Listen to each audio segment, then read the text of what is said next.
বন্ধুরা, আমরা মাঝপথে একটি রেস্টুরেন্টে দাঁড়িয়েছিলাম টিফিন করার জন্য, যেখান থেকে আমরা টিফিন করলাম। টিফিনের মেনু ছিল রুটি এবং সবজি। টিফিন শেষ করে আবারও সামনের দিকে চলেছি।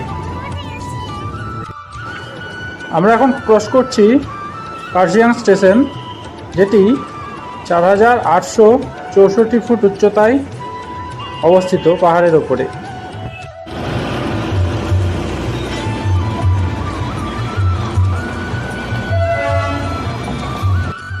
কার্শিয়াং স্টেশন ক্রস করেই আমরা দেখা পেলাম দার্জিলিংয়ের বিখ্যাত টয় ট্রেনের।